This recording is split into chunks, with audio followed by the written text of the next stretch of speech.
All right, so picking up where we left off, you can see here this is the Google Sheets interface if you happen to be using this.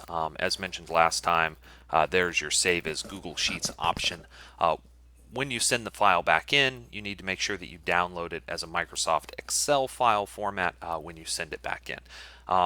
So one of the other things you'll notice just up here, you'll notice that sometimes, and this will come up in mobile as well, some of the features may be dropped in terms of conditional formatting. What this again means is just it may not look as good.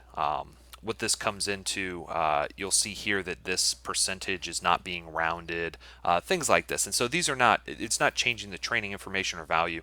It may just be displaying information and it may look a little bit more ugly than it does in Excel, as you see here. Again, these are the same files, but you can see that Excel is rounding this whereas Sheets is not. So anyways, we'll continue working on that to make sure that the programs are as consistent in the look as we can have them. But that is basically the difference between using Excel and Sheets. There's no change to how good the programming is or what's happening within the sheet itself in terms of the calculations that it's making. So to orient you in the sheet a little bit more, I'm here on block 1. And this is what the training is organized. This is all of week 1's training right here. Week 1, day 2, week 1, day 3, week 1, day 4, and so on, all the way down to the end of week check-in. And then week 2 is here, 3, and 4. When you get your program, always make sure that if you entered a meet date, that the meet date is being correctly reflected here. And also make sure that you're starting at the right time. The dates that are listed here at the top of the weeks is the Monday that you should be starting that training. You'll notice here also there's some useful links. Here's the link to the FAQ page, the exercise index, and if you need to manage your subscription or contact customer service, you can get hyperlinks to those right here. Additionally, we have a readiness guide, and I'll talk about that more in depth in a later video, but that refers to how you're going to be addressing your fatigue levels that you see here daily. And basically what this is how ready you are to complete the protocol that is listed in the program for that day. This is a little different than how we've used it before, but basically if you leave it at a 3, it means that you can handle what's written and you're able to deal with the workout and it seems appropriate. If the workout seems very easy and you're just going to crush it and you would like to do more, you would move it to a 1. Conversely, if it seems way too hard and you're just feeling run down and beat, you move it to a 5. What these do over time in terms of how they're averaged out is they're going to change what type of volume landmarks you have, as well as what periodization styles you're using if you're allowing the system to do that. There is an option in the questionnaire to determine and pick your own periodization styles: linear, alternating, undulating. And so you can override the system's decisions if you want. But that's part of how those decisions are made.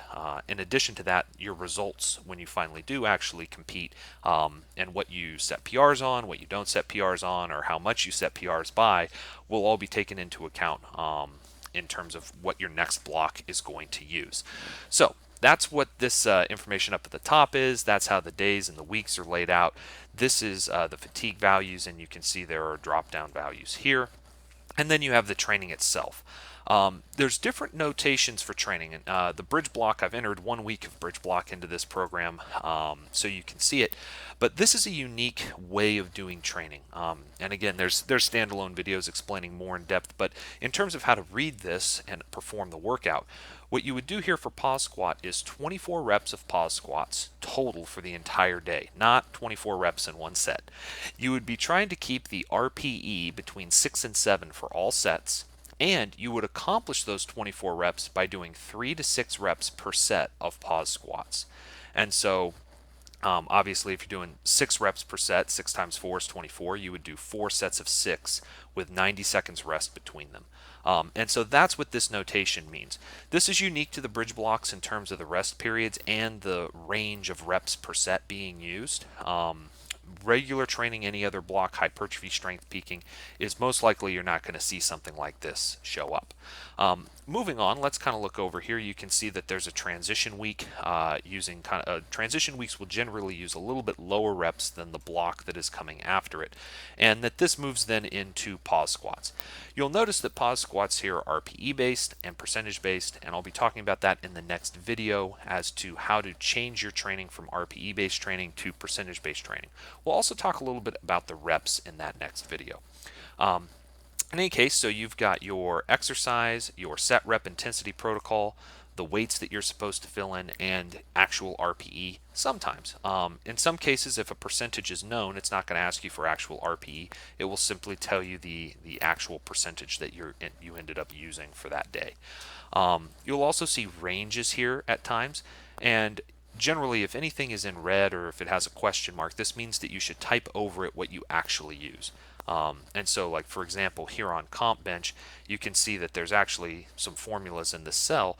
The formulas are here just to present the range. When you perform this workout, you should actually tell the system what you did. This is a technique comp bench day. It's very low sets and reps.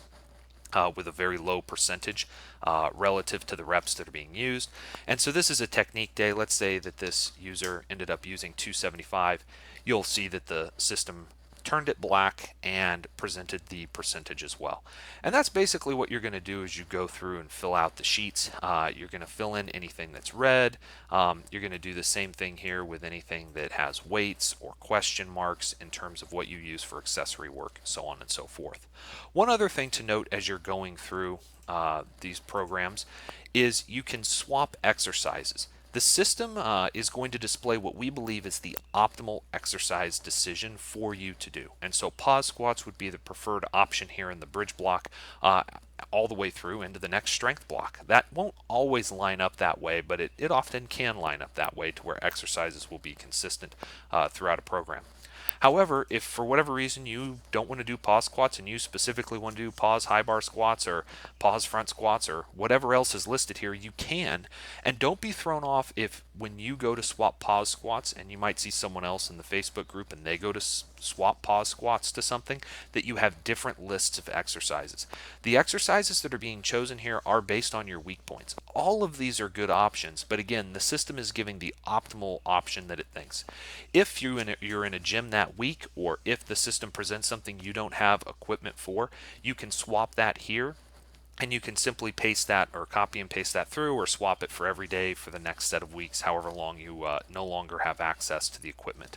And that's basically what you're going to do for all of the weeks until you get to the end of week check-in. And so I'll talk about fatigue ratings and end of week check-in more in detail in the next video.